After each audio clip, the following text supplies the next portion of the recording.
France 19. Finally something to help this Wales crowd get on their feet. It's from their first attack of the game as well, which is encouraging. Rhys Carey, one of the changes from last week's loss to England. With their first try, Dan Edwards with the afters, but now suddenly France back on the attack of their own. Wales 7, France 19, but for how long? Thank you, Molly. So as it stands, this is how the top of the Scottish Premiership looks. If it ends up finishing Kilmarnock 2, Celtic 2, and like I say, I'll be amazed if there isn't at least one more goal in that game. But if that's a draw, Celtic go up to 52 points from 26, behind Rangers on goal difference, with Hearts 5 points clear at the top. Rangers Hearts, though, is on the way at 4:30. And Ian Dennis, this season, this game, it's all brilliantly poised. Well, it is, Steve. Good afternoon to you. And you just said you wouldn't expect you wouldn't be surprised if there's another goal, given what's happened on Tuesday and Wednesday of this week with the nature of the late goals involving all three sides in this fascinating title race. I at all wouldn't be surprised if there's another last-minute goal when you think that Hearts scored late against Hibs on Tuesday. We saw Celtic snatch that late win, and then Rangers throw away a 1-0 lead at Motherwell with a late equaliser against Motherwell at Fir Park on Wednesday. So the title race has got many twists and turns, and obviously this opportunity here for Hearts, who are unbeaten against the Old Firm sides. Let's not forget this season they have the best away record in the league. They've got another chance to take another step towards what would be a first title since 1960. Couldn't do a day like this without Pat Nevin. Afternoon, Pat. Good afternoon.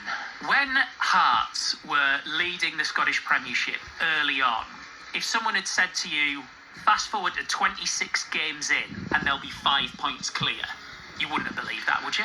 It would have been a stretch. Absolutely would have been a stretch. Now, we know they were an improving side. However, we've been there before. Remember, there have been times in living memory when Hearts have had brilliant starts to seasons and then it's petered out. And then even I can remember the last day of the season when they failed to beat Dundee and Celtic won down at St Mirren, if I remember correctly. So, getting this far, considering the power of Celtic and Rangers, is absolutely brilliant. They've been helped with a couple of things.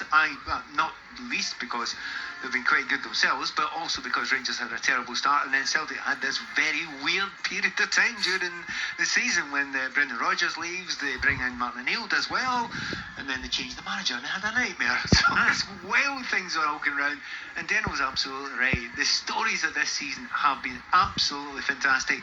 But yeah, in simple terms, would I have believed that Hearts could have kept going this long? Absolutely not. No, and I'm delighted for them. Well, talking of favours, both of them nearly got another from Kilmarnock, Jane Lewis. Yeah, absolutely. Tyrese St John Jules, who scored, of course, in the first half with that brilliant, cracking effort, lined up a free kick. He was 20-odd yards out, and he absolutely blasted a ball over the wall. It cracked off the crossbar, so close to putting Kilmarnock in front in this one. This game has had absolutely everything, absolutely end-to-end stuff. Kilmarnock not out of this yet, but neither are Celtic. It could go either way. It's brilliant, and it's 2 each.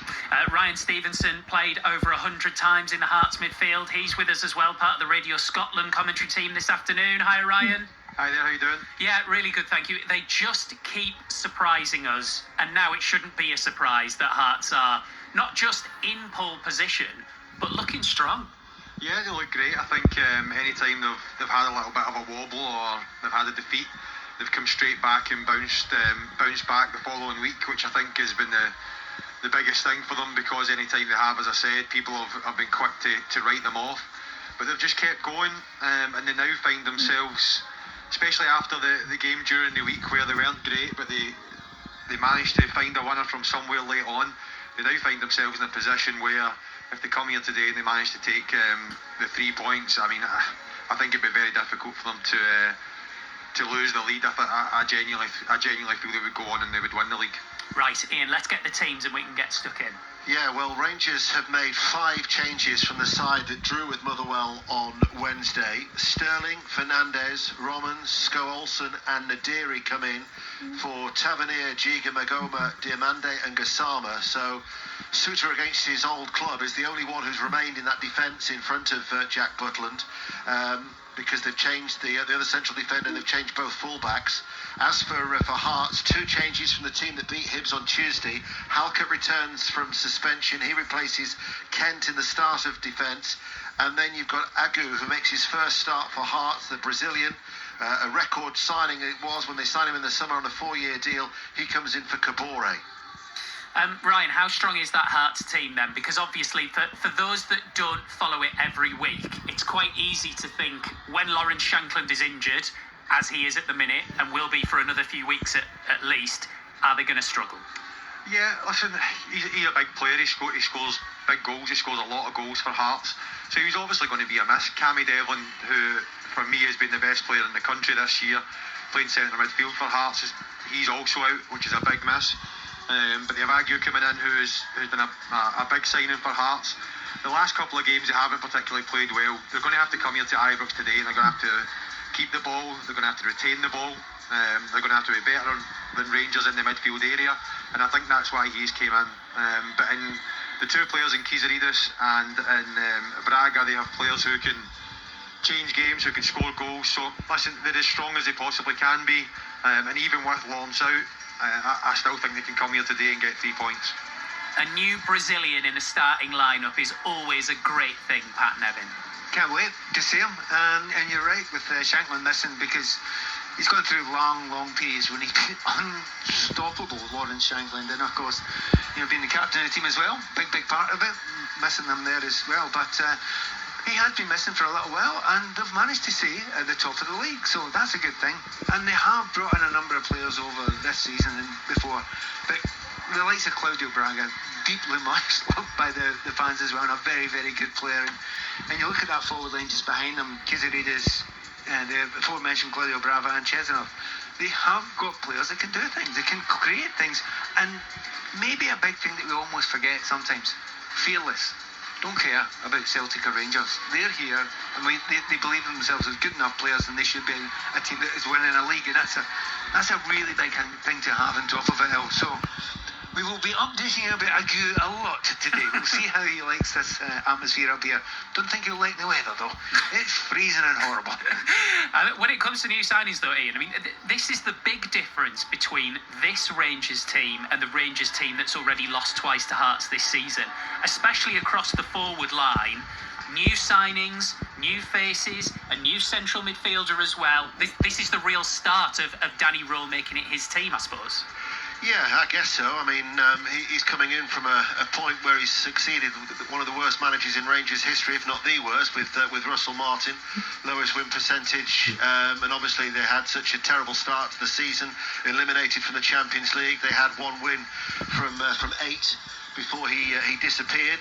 However, Danny Rowe has done well. It's 1 defeat in 18 league games. And the fact that they're now competing for the title, I think not many people would have necessarily expected that at the start of the season.